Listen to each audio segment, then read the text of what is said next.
අද වීඩියෝ එකෙන් අපි බලමු ගොඩක් රසට ඒ වගේම ලස්සනට ටූටි ෆ්‍රූටි කේක් එකක් හදාගන්නේ කොහොමද කියලා. මේක අපිට හරිම ලෙහෙසියෙන් ගෙදරදීම හදාගන්න පුළුවන්.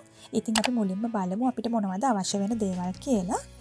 මුලින්ම පාන් පිටි ග්‍රෑම් 180ක් මම මෙතන අරන් තියෙනවා. ඒ වගේම සීනි ග්‍රෑම් 150කුත් මෙන්න මේ වගේ හොඳින් පිටි කරගෙන මම අරන් තියෙනවා. ඉතින් ඔයා කුඩා සීනි එකක් ගන්නවා නම් මේ වගේ පිටි කරගන්න අවශ්‍ය නැහැ. නැත්තම් මේ වගේ බ්ලෙන්ඩ් කරලා අරගන්න. ඒ වගේම බටර් ග්‍රෑම් 150කුත් මම අරන් තියෙනවා. මේ තියෙන්නේ මම ගෙදරදීම හදාගත්ත ටූටි ෆ්‍රූටි. ඉතින් මම අද හදන කේක් එකේ ප්‍රධානම ද්‍රව්‍ය තමයි මේ තියෙන්නේ. මේ ටූටි ෆ්‍රූටි ගෙදරදීම හදාගන්න වීඩියෝ එකත් මම මේ වීඩියෝ එකත් එක්කම අප්ලෝඩ් කරලා තියෙනවා. ඉතින් ඔයාටත් ඒ වීඩියෝ එක බලලා ගෙදරදීම ගොඩක් අඩු වියදමකින් ඒ වගේම හරිම පහසුවෙන් මේ වගේ ලස්සනට ගොඩක් රසට ටූටි ෆ්‍රූටි හදාගන්න පුළුවන්. එහෙම නැත්නම් වෙළඳ පොලෙන් මිලදී ගන්න ටූටි ෆ්‍රූටි උනත් ඔයාලට මේ සඳහා පාවිච්චි කරන්න පුළුවන්.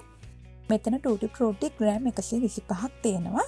ඊළඟට බිත්තර දෙකක් වගේම කිරි මේස හැඳි එකහමාරක් වගේ ප්‍රමාණයකුත් මම මෙතන අරන් තියෙනවා. ඉතින් ෆ්‍රෙෂ් මිල්ක් වෙනුවට කිරි පිටි දිය කළා උනත් ඔයාලට අරගන්න පුළුවන්. ඒ වගේම බේකින් පවුඩර් තේ හැඳි 1යි වැනිලා එසන්ස් වලින් තේ හැඳි 1 ප්‍රමාණයකුත් අපිට අවශ්‍ය වෙනවා. මේ රෙසිපි එක වීඩියෝ එකට පහලින් ඩිස්ක්‍රිප්ෂන් එකෙත් මම දාලා තියෙනවා. ඔයාට එතනින් අරගන්නත් පුළුවන්. මම මුලින්ම කරන්නේ ටූටි ෆ්‍රූටි ග්‍රෑම් 125ට මම අරන් තියෙන පාන් පිටි ග්‍රෑම් 180ෙන්ම පිටි තේ හැඳි දෙකක් වගේ ප්‍රමාණයක් මේ විදිහට දාගෙන හොඳින් ටූටි ෆ්‍රූටි වල මේ විදිහට පාන් පිටි ටික තවරගෙන මේ ටික පැත්තකින් තියලා තියෙනවා. ඒ වගේම ඉතිරි පාන් පිටි ටිකට බේකින් පවුඩර් තේ හැන්දක් දාලා මේ විදිහට හොඳින් කලවම් කරගෙන ඒකත් පැත්තකින් තියලා තියෙනවා. දැන් මම මුලින්ම කරන්නේ මේ වගේ ලොකු මික්සින් බෝල් එකක් අරගෙන හොඳින් පිටි කරගෙන මම අරන් තියෙන සීනි ග්‍රෑම් 150 මේ බෝල් එකට මම මුලින්ම මේ විදිහට දාගන්නවා. ඊළඟට බටර් ග්‍රෑම් 150ක් දාගන්නවා. දැන් මේ ටික විනාඩි 2ක් 3ක් වගේ කාලයක් මේ විදිහට හොඳින් බීට් කරගන්න ඕනේ. ඕනිවට වඩා වැඩිපුර වෙලාවක් බීට් කරගන්න අවශ්‍ය නැහැ. විනාඩි 2ක් 3ක් වගේ කාලයක් බීට් කරගත්තාම හොඳටම ප්‍රමාණවත්. සීනි ටික බටර් එකත් එක්ක හොඳින් දිය වෙනකල් විතරක් මේ විදිහට බීට් කරගන්න.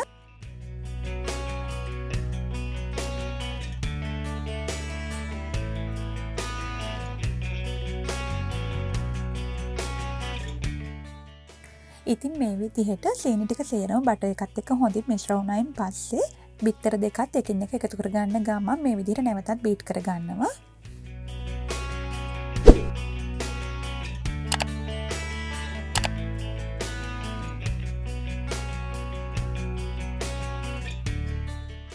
දැන් බිත්තර දෙකත් මේ විදිහට හොඳින් බීට් කරගත්තයින් පස්සේ වැනිලා එසන්ස් එකෙන් තේ හැඳි 1 ප්‍රමාණයක් මම මේ වෙලාවේ මේ මිශ්‍රණයට එකතු කරගන්නවා. දැන් නැවතත් තවත් විනාඩියක් වගේ කාලයක් මේ විදිහට හොඳින් බීට් කරගන්නවා. ඊළඟට අපි බේකින් පවුඩර් දාලා පැත්තකින් තියලා තිබ්බ පිටි එක අරගෙන මේ විදිහට පෙනේරකින් හලන ගමන් මේ මිශ්‍රණයට පොඩ පිටි එකතු කරගන්නවා මේ විදිහට. මේ විදිහට පොඩ පිටි එකතු කරගනිමින් විස්ක් එකකින් මේ විදිහට එක පැත්තකට විතරක් කරකවන ගමන් මේ පිටි ටික සේරම අපි මේ මිශ්‍රණයත් එක්ක හොඳින් කලවම් කරගන්න ඕනේ. මේ වෙලාවේ අපේ oven එක සෙල්සියස් අංශක 175ට විනාඩි 10ක් වගේ කාලයක් ප්‍රීහීට් වෙන්න දාලා තියන්න ඕනේ. ඉතින් මේ විදිහට පිටි ටික සේරම එකතු කරගත්තයින් පස්සේ අපි අරන් තියෙන කිරි මේස හැඳි එකමාරක් මේ වෙලාවේ මේ විදිහට එකතු කරගන්නවා.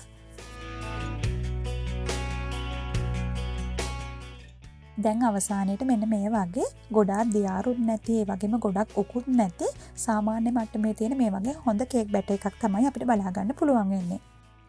දැන් අවසානයේට අපි මුලින්ම හොඳින් පිටි තවරගෙන පැත්තකින් තියලා තිබ්බ ටූටි ෆ්‍රූටි ටිකත් මේ මිශ්‍රණයට මේ විදිහට එකතු කරගන්න පුළුවන් අපිට. ඉතින් මේ විදිහට මේ ටූටි ෆ්‍රූටි වල පිටි තවර ගන්න ප්‍රධානම හේතුව තමයි මේ ටූටි ෆ්‍රූටි සේරම කේක් එකේ අඩියට බහින්නේ නැතිව කේක් එක පුරාම පැතිරලා ලස්සනට හිටින්න ඕන නිසා දැන් මම මේ විදිහට අඩියට පාච්මන් පේපර් එකක් දාගෙන ඒ වගේම වටේට බටර් ටිකකුත් තවරගෙන කලින්ම ලෑස්ති කරගත්ත ට්‍රේ එකට මේ කේක් මිශ්‍රණය මේ විදිහට දාගන්නවා. මේ තැටිය දිග අඟල් 8.5යි පළල අඟල් 4.5යි ඒ වගේම උස අඟල් 2.5යි. දැන් මම මේ විදිහට තැටියට දාගත්ත කේක් එක එක සමාන මට්ටමකට හදාගෙන කේක් එක ඇතුලේ තියෙන වාත බුබුලු සේරම ඉවත් වෙන්න මේ විදිහට පොඩ්ඩක් ටැබ් කරගන්නවා.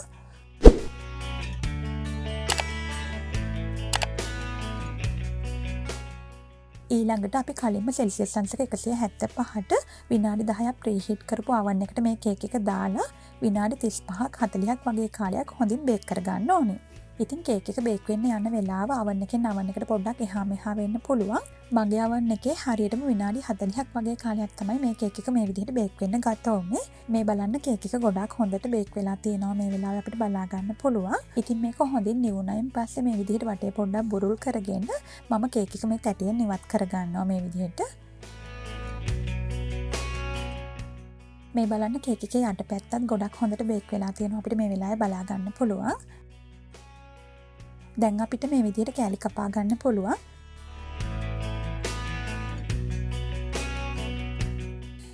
ඉතින් මේ බලන්න Tutti Frutti ටික කේක් එක හැමතැනම ලස්සනට විහිදෙලා හරිම ලස්සනට කේක් එක තියෙනවා අපිට මේ වෙලාවේ බලා ගන්න පුළුවන්. ඒ වගේම තමයි මේ කේක් එක හරිම රසයි. ගොඩාක් හොඳ soft ගතියට තියෙනවා.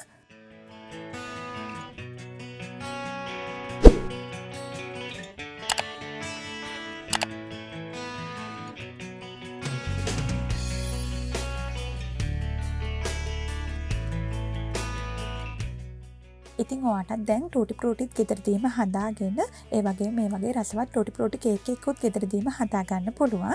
එහෙනම් තවත් අලුත් වීඩියෝ එකකින් අපි ඉක්මනින්ම හම්බ වෙමු. ඔයාලට සුබ දවසක්.